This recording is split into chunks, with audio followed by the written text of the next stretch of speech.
confreiras e confrades, convidados do futuro presidente da Academia Niteróis de Letras. A Prefeitura Municipal de Niterói, junto com a Fundação Municipal de Educação, estão reformando a sede da ANL, trazendo novas benfeitorias. Esta solicitação vem ocorrendo há 3 gestões dos presidentes Márcia Peçanha, Edgar Fonseca e eu, Paulo Roberto Scheketti. Como todos sabem, o prédio é da Prefeitura, então a obra tem que ser feita pela Prefeitura. Onde estamos ali instalados, em forma de comodato, desde 1975, quando o prefeito da cidade era o Dr. Valdemir de Bragança, que nos cedeu esse espaço. Também está sendo elaborada uma homenagem que ocorrerá anualmente para o saudoso advogado e poeta Alaor Eduardo Cizinho. Assim, o novo presidente e sua diretoria receberão a Casa de Horácio Pacheco, apta a promover suas atividades culturais. Obrigado. Agora vamos à posse solene.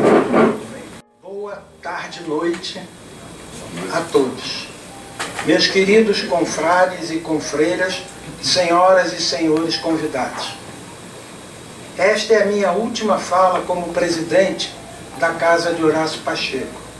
Serei breve, mas não poderia sair desse lugar e passar a presidência para o confrade Najib Gelaib Filho sem fazer algumas necessárias considerações. A nossa academia está próxima dos seus 80 anos de sua fundação. Não se percorre e se preserva uma instituição sem fins lucrativos por quase 8 décadas, lutando pela literatura e pela defesa da língua, se não tivéssemos uma verdadeira unidade.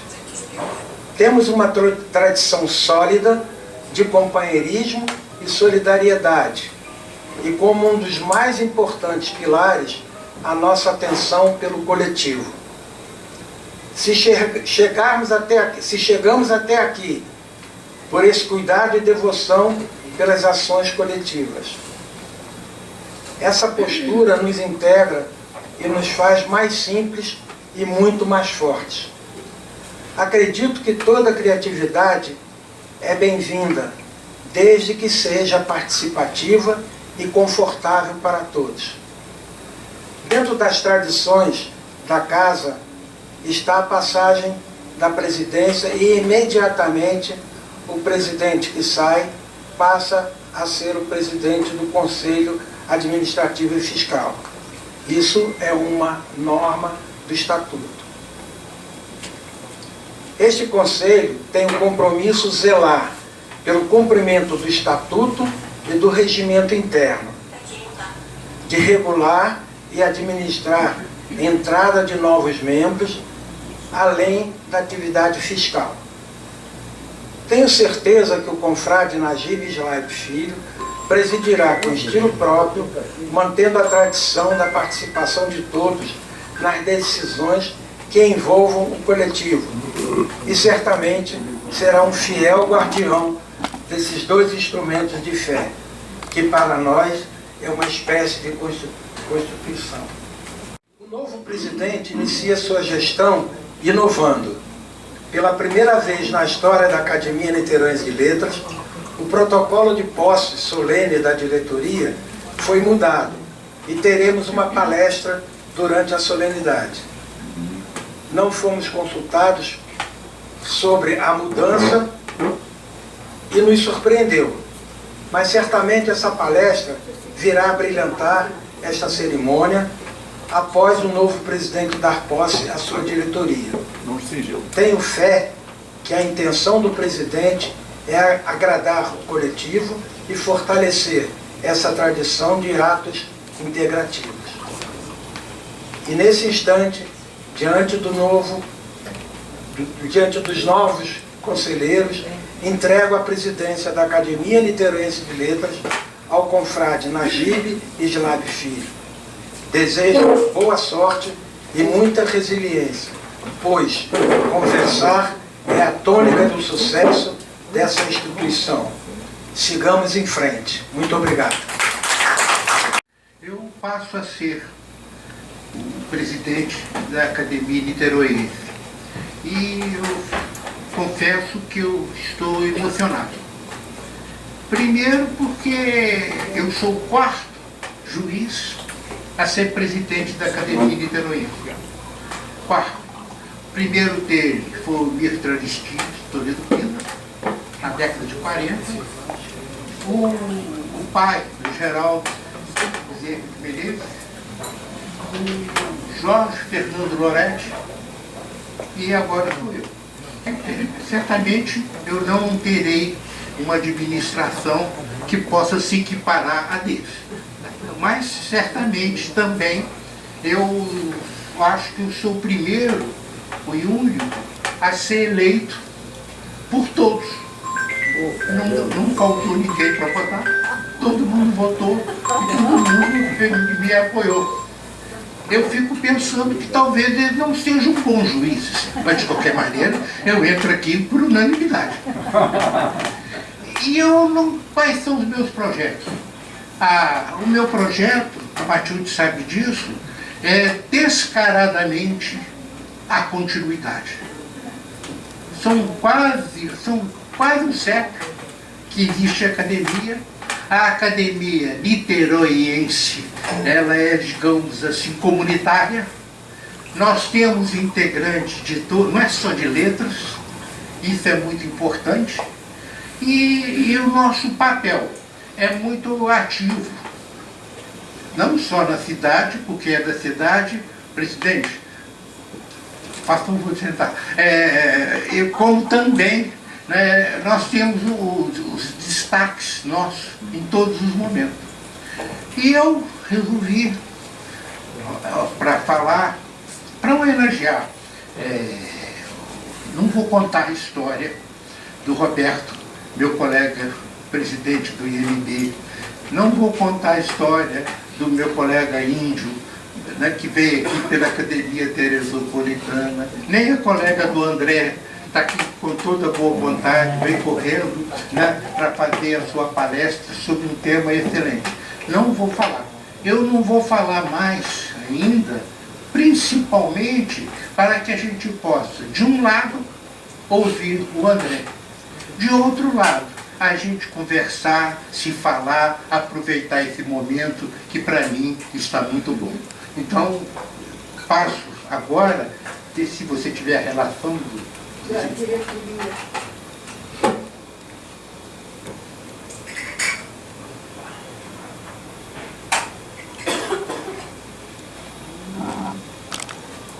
Bom, quando você procura, eu vou empossando os presentes. Está aqui, ó. Ah, tá bom. Em relação a todos aqui. Quer que eu leia para você? Aí você... Poxa. Bom, então, de acordo com as disposições regimentais, eu fui empossado pelo presidente anterior e eu declaro empossada a nossa vice-presidente Márcia Peçanha, que também é presidente da Academia. Tá bom, vou passar para você, tá certo? A primeira secretária aqui, a Gilda Uzeda. A segunda secretária, Luzia Veloso. A tesoureira, Leda Mendes Jorge. O segundo tesoureiro, Hilário Franciscone. A diretora de Patrimônio e Acervo Bibliográfico, Inês Drummond. O Conselho Administrativo e Fiscal, o presidente anterior, Paulo Roberto Sequete, que passa a ser o presidente, o Edgar Fonseca, a Matilde Slaive Conte, ainda bem que suplentes a Cristina Fuscaldo, Verônica Oliveira e Yara Chifre. Bom, então estão empossados, tem que passar a ata para assinar? Porque depois nós vamos discutir uma questão importante. Se as nossas sessões forem por online, a gente guardar a vida, não tem ata. Eu, inclusive, lá no tribunal, sou presidente há 15 anos da minha Câmara, tirei a ata.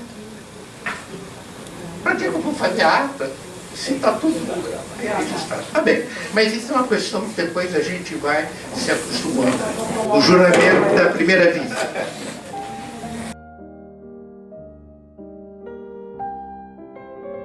De letras, manter o respeito, a lealdade e a cordialidade com meus pares, honrar as finalidades da academia, manter e promover o ideal acadêmico, o intercâmbio cultural, a preservação, o engrandecimento da memória e da cultura e servir a comunidade de Niterói. Em nome de todos os empossados. E já que a doutora Karen chegou, podemos começar por um grande momento, ansiosamente aguardado, que a Matilde não quer que a gente esqueça ele, né? O meu colega, que aqui tem 4 juízes, né? O Índio, o Roberto, eu e o André. E ele também de Niterói, desembargador federal, da ativa, veio correndo para cá. Então, passo a palavra para ele. Não quero lembrar as palavras do Papa anterior, que disse que o sermão, o padre deveria se restringir a no máximo 8 minutos. Então, eu estou falando isso aqui, não é porque eu conheço, não, ele é muito econômico, mas de qualquer maneira, ele é literato, ele tem livros, é um professor, ele é um dos grandes auxiliares lá no IMB, e eu tenho a honra, então, de passar para o desembargador federal André Fontes. Diante de tantas personalidades ilustres, eu vou acompanhar ao pedido do nosso presidente eleito de abreviar algumas considerações, fazendo uma saudação geral no sentido de senhoras e senhores. Eu, antes de mais nada, quero dizer que eu estou igualmente emocionado, sem a intensidade do nosso presidente, com certeza, por alguns motivos. Vou indicar apenas 2. Primeiro, porque eu sou niteroiense e eu nunca imaginei que eu estaria, diria assim, ao lado de personalidades tão ilustres, num ambiente seleto, num lugar bonito, com um momento assim, tão marcante na nossa cidade. Então, primeira observação que eu faria. Em segundo lugar, eu sou aluno do professor Najib, do desembargador Najib. Aliás, eu não o conheci como desembargador, eu conheci como professor. E ele era uma personalidade realmente marcante na vida de nós todos. Eu sou da geração que foi marcada pelo magistério do desembargador Najib. Mas eu também quero chamar a atenção que a família Najib é uma família muito especial, porque a irmã dele, que ele fez questão de tirar o Najib para implicar com ela, só porque o irmão pode fazer isso, né? Eu adoro implicar com a minha irmã, adoro implicar com o meu irmão, mexo com eles, mas eu não conheço paralelo nessa relação de irmãos entre Najib e Matilde. Realmente é algo muito especial.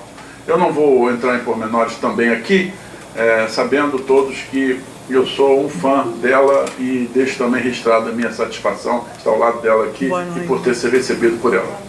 Eu vou pedir a palavra apenas, já que foi encomendado, assim, um tema marcante para um dia especial como este, e eu queria falar em algo que eu nunca havia chamado a atenção. Eu perguntei ao professor Najib, eu posso falar sobre Cristiano Tomásio, que foi um jurista que salvou as mulheres das bruxas numa época em que as mulheres estão ainda lutando para conseguir algum espaço ao sol de reconhecimento. Então, me disse, olha, acho que a melhor época, a época de caça às bruxas, é sempre uma época importante, então eu acho que o assunto tem relevância.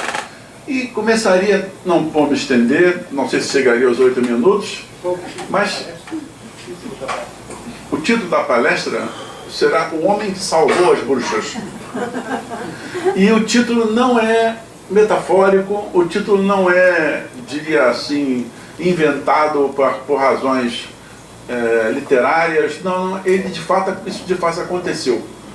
E não se esqueçam que a expressão bruxa, ela vem de uma época em que, na Europa, por as circunstâncias de pessoas que moravam fora da cidade ou próximas da cidade e que tinham, por um defeito físico, por uma ausência de formação, por uma ausência de nome relevante na sociedade local, por ausência de instrução, por uma doença que atingiu, por falta, às vezes, daquilo que era marcante na época, um casamento, falta de família. Algumas mulheres ficavam distantes e, ao mesmo tempo, sozinhas, tinham que prover a si mesmas, por meio de uma plantação local, fazer a sua roupa, costurar a sua roupa, proteger-se com a sua habitação. Elas faziam as suas casas.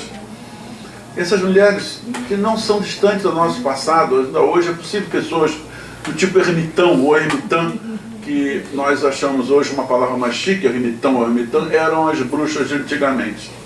Isso era tão grave na época que um país chamado Liechtenstein, um pequeno país entre a Suíça e a Áustria, matou 1/3 da sua população na fogueira, e esse 1/3 era fundamentalmente de mulheres acusadas de bruxaria. É um país pequenininho, com poucas pessoas, mas que ainda hoje é marcado por essa crise na sua história marcante. Pois bem, e se essas mulheres sofreram essas acusações pesadas porque simplesmente aprenderam a lidar na floresta com os conhecimentos tradicionais, usavam chás, plantas, cogumelos, às vezes venenosos. Isso, imaginem os senhores, numa época em que não havia televisão, a comunicação era restrita e havia forte embate entre a Igreja Católica e o movimento evangélico no norte europeu. Então, as acusações eram sempre voltadas para aspectos religiosos, morais, e também numa época em que havia muito misticismo. As pessoas tinham dificuldade de lidar com as questões. Por exemplo, um cometa poderia ser um pré-anúncio de uma crise ou de um problema, uma resposta de Deus ao pecado dos seres humanos. Os homens falavam antigamente, hoje em dia está mais assim, expandido o termo. Mas o que aconteceu? Como é que um homem sozinho poderia ter lutado contra isso? E aí nós vamos usar um pouco da imaginação, um pouco de romantismo, um pouco da história do direito. Aí eu vou introduzir uma pequena parte que é um jovem aluno da Faculdade de Direito, eu, André, numa pequena livraria, abri um livro chamado Curso de Direito Civil Romano. E aleatoriamente abri uma folha, e lá estava escrito: se os romanos identificavam o direito com a moral, foi Cristiano Tomásio que separou a moral do direito. E aí eu me sentei e comecei a ler, e desde então, no curso da faculdade, essa personalidade ficou marcada na minha mente, Cristiano Tomásio. Nós aportuguesamos, mas o nome dele é alemão, numa época em que o latim era usado, então podemos usar Cristiano Tomásio ou português Cristiano Tomásio. Pois bem, o que aconteceu? Antes de mais nada, nós sabemos que na nossa cultura nós usamos o direito romano, que por sua vez informa os países ocidentais, mesmo que não tenham uma cultura, diria assim, continental, um código civil, como acontece nos Estados Unidos da América, com exceção do estado da Louisiana, que eles usam o sistema de tradição, do chamado direito comum ou common law. Mas esses dois grupos, essas duas famílias, usam o direito romano, que foi forjado de maneira curiosíssima. E aí vale uma outra história também romântica. Os romanos, que eram muito religiosos, não parece, mas eram, embora fossem politeístas, e gerados a partir da cultura grega em vários aspectos, dentre os quais o religioso, embora os gregos tivessem sempre dois deuses para tudo. Por exemplo, do amor, tinham a Afrodite, para o amor carnal, e o outro deus para o amor sublime. Mas da justiça também tinham dois deuses, a mãe e a filha. O romano não, o romano tinha um deus para cada coisa. E até a unificação e a imposição do cristianismo era assim que funcionava em Roma. E segundo a lenda, uma deusa romana, a deusa da justiça, que era uma só, na Grécia eram duas, mãe e filha. A deusa grega, curiosamente, tem venda nos olhos com uma balança e uma espada, a grega não tem uma cornucópia sem venda, e dizendo que a balança significará riqueza para quem for beneficiado pela justiça.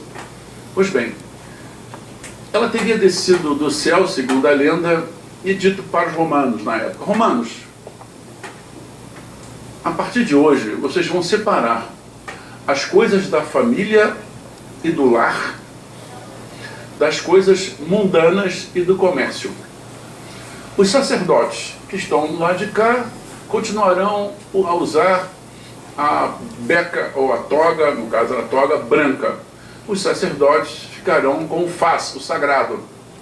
E os da direita usarão uma toga preta e passarão a lidar com o mundo não sacramental, que não tem nome, mas eu vou tirar do meu próprio nome. Eu, Deus da Justiça, tiro de uma parte do meu nome, ius, para compor seu faz. E a partir de agora, isso é o direito que vocês romanos vão usar. O ius. Até hoje os tribunais usam essa expressão. O Tribunal de Justiça é bem grande lá. No teto, a palavra ius. No TRF tem a palavra ius. No Justiça do Trabalho tem a palavra ius. Pois bem, mas como é que foi a construção disso? Não se tinha algo muito bem definido. Os romanos usaram a moral da época, que é uma moral variada, é uma moral que mexe, que altera cada, diria-se, civilização, a cada tempo, a cada lugar. E foram construindo ao ponto de dizer que mesmo que alguma coisa não seja legal, ainda assim pode não ser moral, ou moralmente aceita. E o direito abrangeria as duas coisas. De 753 a.C. até aproximadamente no início do século XVIII, Cristiano Tomás morreu em 1728, nós fazíamos uma aproximação, de modo que os julgamentos não distinguiam o que era jurídico e o que era moral. Então, às vezes, o comportamento de uma pessoa poderia até, eventualmente, não estar muito bem enquadrado na técnica legal, mas conhecimento, o juízo médio, a impressão das pessoas, a maneira como as pessoas lidavam com o assunto, não aceitavam isso. Hoje mesmo, se alguém fizer comentário de algum problema, olha, fulano de tal insultou nessas condições a pessoa. Nós, antes de falarmos na ideia de injúria, estamos falando no aspecto moral dessa questão. No casamento, nas varas de família, que cada dia mais enfrentam desafios indiscutíveis e indescritíveis ao aspecto moral dos vínculos matrimoniais, ofensas que são muito, diria assim, desagradáveis no sentido moral, mas que não deixam de ser jurídicas, porque ainda hoje remetem ao campo da moral, a despeito de estar no campo jurídico. Naquela época, entretanto, as coisas eram praticamente indissolúveis. E, por conta disso, alguém que não era integrado à cidade, alguém que não vivia junto com a população urbana, lembram que a palavra urbanidade vem de urbe, vem de cidade, ou seja, quem não era da cidade não tinha civilização, não era civilizado. E essas pessoas que viviam na periferia em condições de miséria ou pobreza extrema, usando chás, cogumelos, por exemplo, tirados da natureza, certas plantas, fazendo com que remédios fossem usados por crianças e que eventualmente poderiam ter matado suas crianças, certamente serviu para a construção dessa figura que nós chamamos modernamente de bruxas. As lisas europeias têm expressões próprias, trega em italiano, hexen em alemão, e assim vai. Essa figura, ela é tão marcante que na minha infância, a minha mãe me levava para rezadeiras antes de ir ao médico.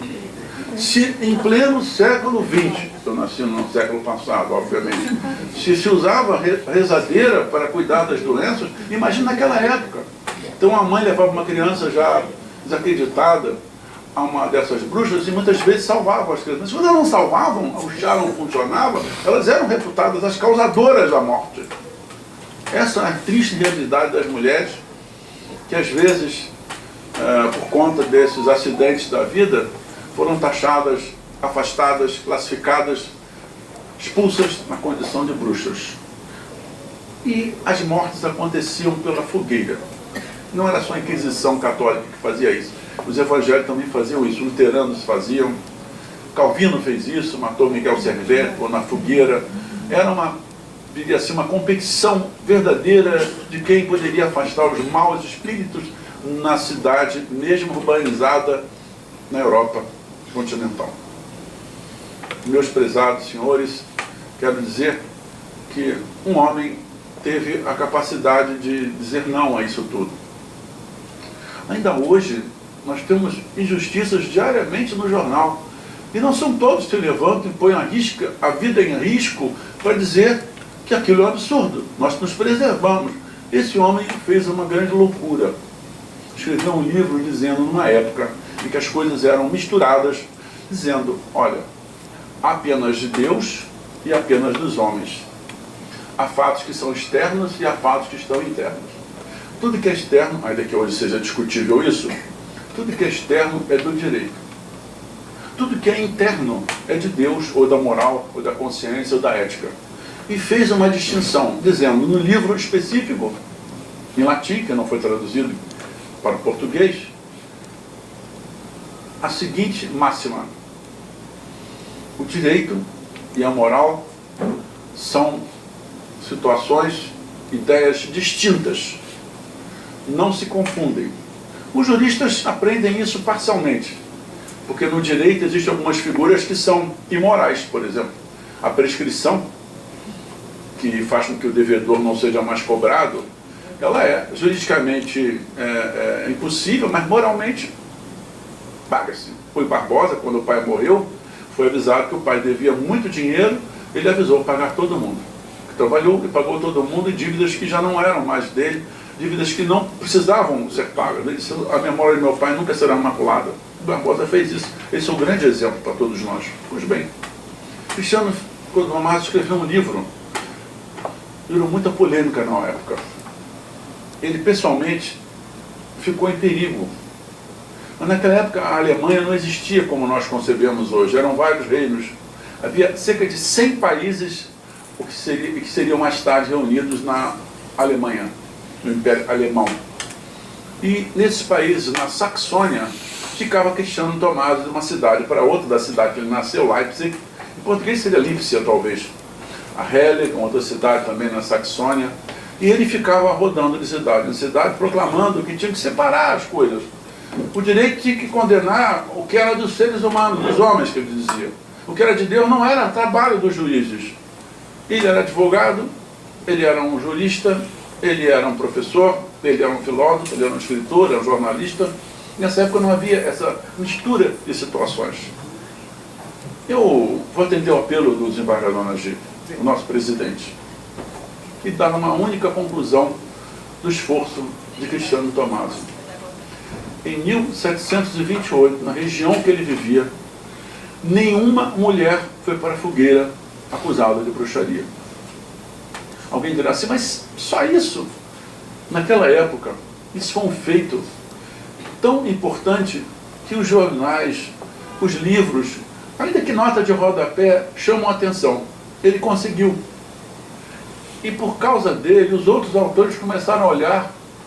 E volta e meia nos filmes, nos livros, onde nos homicídios se discute a questão moral, o marido matou a mulher matou o marido, e geralmente o crime em si, o aspecto jurídico, é menos visado por nós.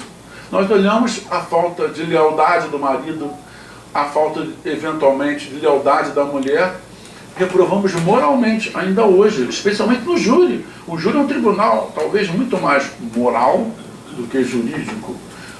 Na justiça eleitoral, quando nós vemos um determinado político cometendo certas faltas com dinheiro público, às vezes justificamos porque aquilo é uma necessidade do município, do Estado.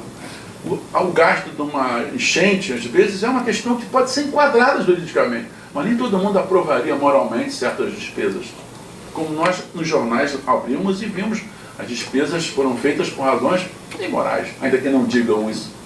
Pois bem, essa iniciativa dele de criar uma construção, na época um pouco grosseira, ele dizia, olha, o que está fora do ser humano é do ser humano, o que está no seu interior é moral. Ele começou a separar, numa época em que ninguém dizia isso. Ainda hoje, os livros comentam sobre isso, mas a coisa cresceu tanto, se desenvolveu tanto, apurou-se tanto, que nós não lembramos do autor da ideia original.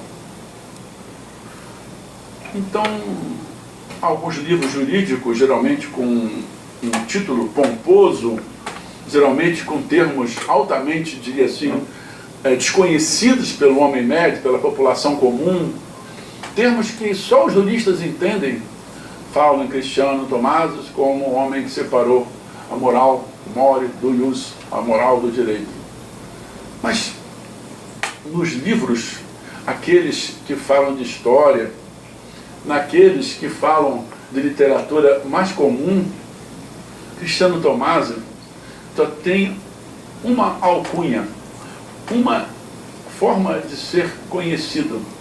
Cristiano Tomaso, com a sua maneira de se expressar, conseguiu evitar a morte de mulheres. E aí, com uma dose apimentada de saudação e, ao mesmo tempo, reconhecimento e crítica, dizem Cristiano Tomasos, o homem que salvou as bruxas.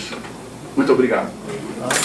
Fico realmente feliz, porque eu não consegui resistir à proposta dele, de falar sobre esse tema. Eu também não tenho o tempo todo, né, a gente tradê-lo a qualquer momento. Então, nesse aspecto, eu me absolvo, né, de ter convidado ele para vir falar aqui. E de outro lado, eu vou me condenar. Para que eu fui estabelecer o limite que o Papa estabeleceu? Muito obrigado, André Fontes. Certamente todo mundo vai falar com você, fazer pergunta, mas nós vamos aproveitar o nosso lanche. Não, antes aqui, deixa eu falar. Muito obrigada, viu? Vou contar para os meus alunos como foi. 1 minuto só, eu sei que aqui a grande maioria não são advogados, mas está fazendo-se a reforma do Código Civil. Vão fazer a reforma e eu não vejo falar em mulheres. E essa comissão que está fazendo a reforma é de homens. Não vão falar? E as instituições, as bancas, né? Como ficam agora?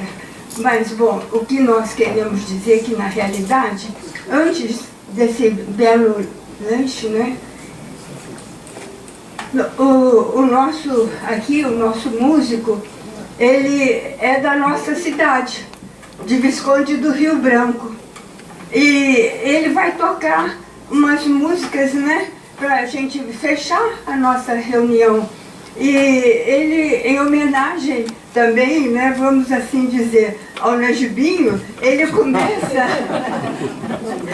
vai começar a tocar uma música que chama O Luar de Rio Branco.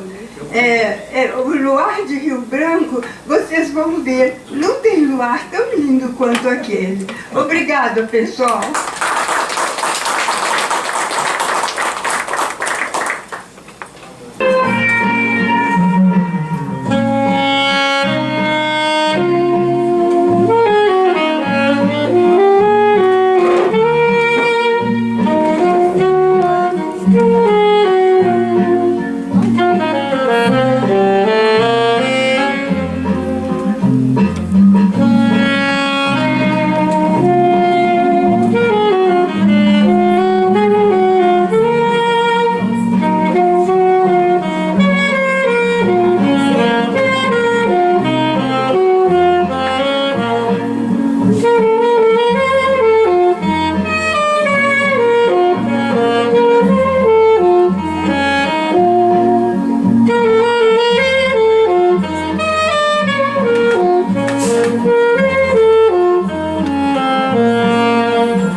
Agora está sendo transmitido online. A Yara, o Monsenhor e outros estão vendo.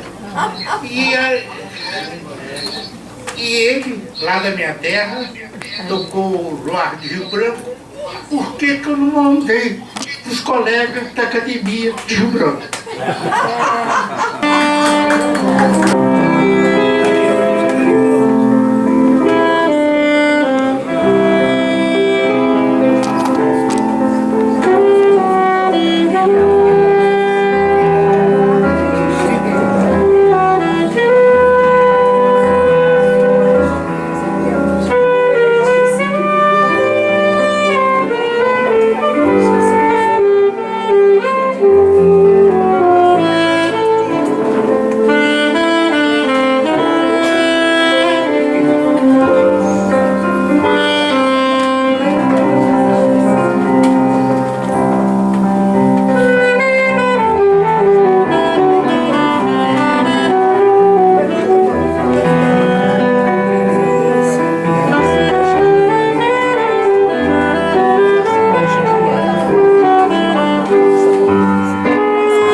agradecendo a Matilde, então, principalmente a Deus que me deu essa irmã predileta. E aqui eu fico pensando, a experiência que ela tem como presidente é muito maior do que a minha. Então não está certo, eu vou seguir a cabeça dela. Eu quero agradecer ao senhor Guedes, que está nos assistindo. Fiquei emocionado ao vê-lo. Está aí, está agradecendo de volta. Agradecer ao Iara, que não quer mostrar o rosto, mas a mulher é assim mesmo, está certo? Mostrar o rosto. Eu fico muito grato. Tenho que agradecer a todos, aos meus colegas juízes. O Geraldo certamente vai poder dizer que eu não sou uma decepção como juiz, estou vendo tudo é só. E finalmente uma grande e grata notícia. Pode? Pode. Vamos para o lanche.